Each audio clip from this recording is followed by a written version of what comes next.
It is the 11th day of April 2018. A very warm welcome to you from wherever you're watching us from, and many thanks for joining us.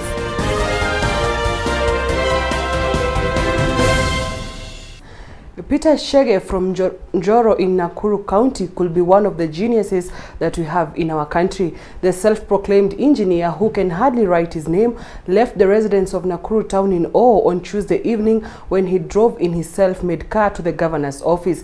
The four-wheeled car, innovated from motorcycle parts, is his second innovation that took him a month to put together, but Shege says it will take him 4 days if he had all the resources and enough funds. Boda operators escorted Shege to governor's office and praised him for his skills.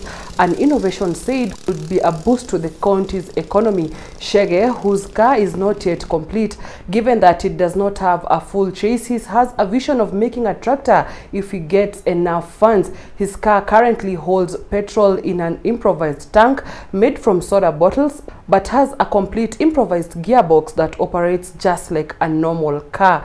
His first innovation was a 3-wheeled vehicle, which he sold at a throwaway price. The owner now uses it to transport farm produce from the farm to local markets, as Shege explains. Shege, who is proud of his innovation despite financial challenges, did not manage to meet the governor, who is out of the country, but a representative from the governor's office promised to book him an appointment so that he could be able to meet the governor once he returns. Na jembe si mzito kama 1.4. Kwa hivyo hiyo kitu itavuta. Na nimeunda mpaka hydraulic, nimeunda zote. Niko nazo kwa nyumba. Sasa ni plani tu. Nikipata pesa nianze sasa. Hii kazi tunafanyanga wapi? Niko Njoro, Kingo. Ndio mtoka na hivyo. Si kwenda ni hapa tu sasa. Kwa mningo inapata kana. Sina sana. Inachukua muda upi kama tuseme kutoka Njoro hadi hapa ilichukua 10 minutes, hata ni 10 minutes. Ukisema ni mbio. Inaenda kama motorbike. Hii kitu ni stable, ukishika steering iko sawa hata kuliko motorbike. So iruka uunde sasa venye inastahili.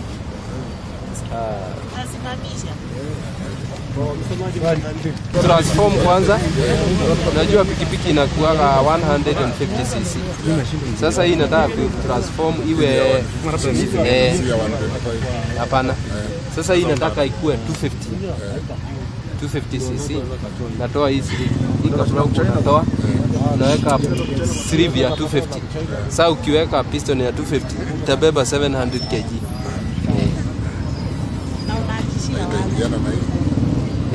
Inaingia. Ukitoa tu hii unaweka sleeve ndani. Unatoa hiyo sleeve. Unaweka sasa kubwa. Yaani unatoa cylinder head. Cylinder head. Block. Akiwemo governor Njui, sijui kama ana ujumbe kwamba kuna mtu kama huyu kwa kaunti yake. So tumesema tukuje naye kwa sababu ukiangalia hii pikipiki itakuwa gari imebaki tu. So tumeona either akitengeneza ingine moja ama 2, 3 wakisapotiwa itakuwa ni vitu zinasaidia watu, kwa sababu naona kama inaweza beba hata watu watatu.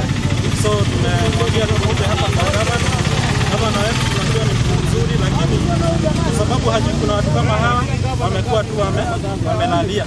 So tumemletea bila watu wa kusupport, sababu kila wakati tunakuwa na watu watu wengi wako na vipawa, lakini huyu amejitokeza. Tumefanya kazi mpaka imefika mahali hapa na ana support.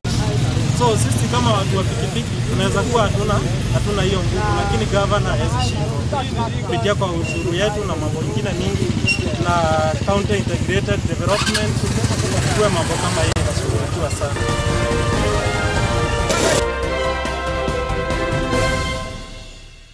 Nakuru County Security Team, in collaboration with Nakuru residents, held a procession on Wednesday morning in a campaign against corruption.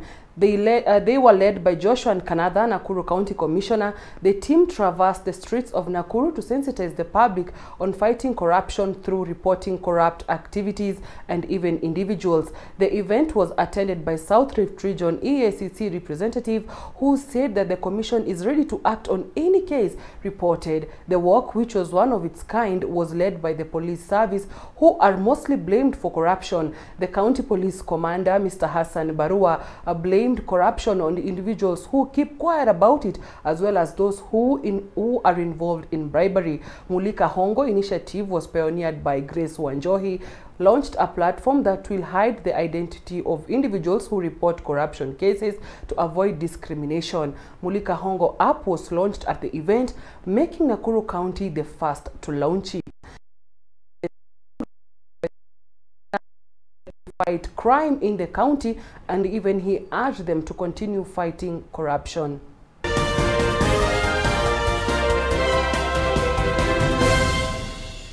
Sudan President Omar al-Bashir on Tuesday ordered all political prisoners to be released, and Kenya's Deputy President, His Excellency William Ruto, has lauded the move by Sudan leader Omar to allow citizens to free speech on political matters. This comes a day after the President Bashir ordered that all political prisoners to who is on a 3-day visit to Sudan held talks with President Bashir at the State House in a bid to enhance trade and agriculture relations between the two countries.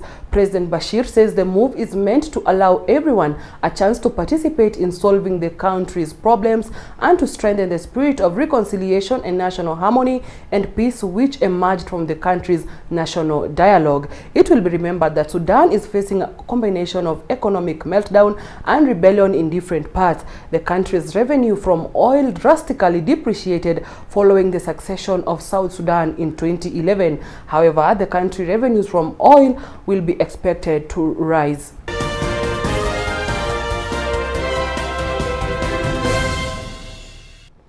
Residents of Mararal town in Samburu County took to the streets today over the sale of milk allegedly laced with chemicals and sold to unsuspecting customers in jerrycans. They walked to the county commissioner's office, Mr. John Korir, and they were chanting slogans and waving placards over the milk that they said possesses a dangerous risk. The residents claimed that the unscrupulous businessmen are using dangerous chemicals to preserve milk that is then transported in jerrycans from Nyahururu in Laikipia to various towns in Samburu County.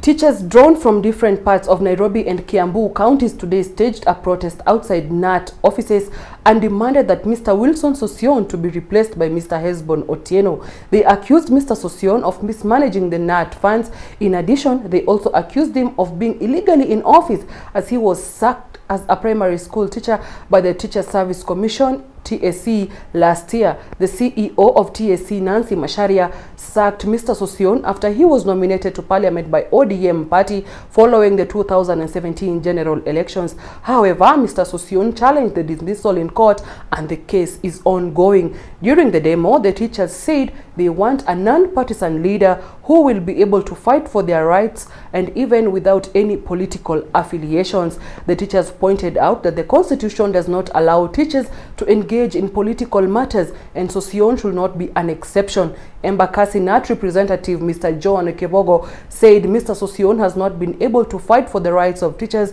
effectively. He added Sosion should remain in parliament and allow teachers to control their own affairs.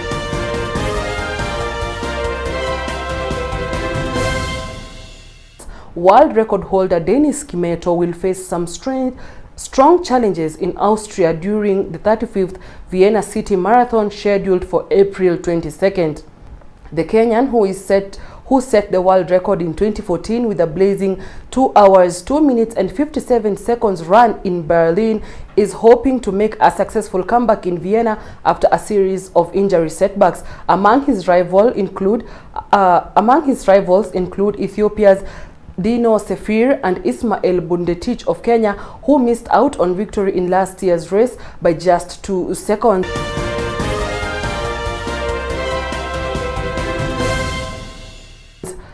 Thank you very much for keeping it Nakuru TV. I'm Esther Mwai.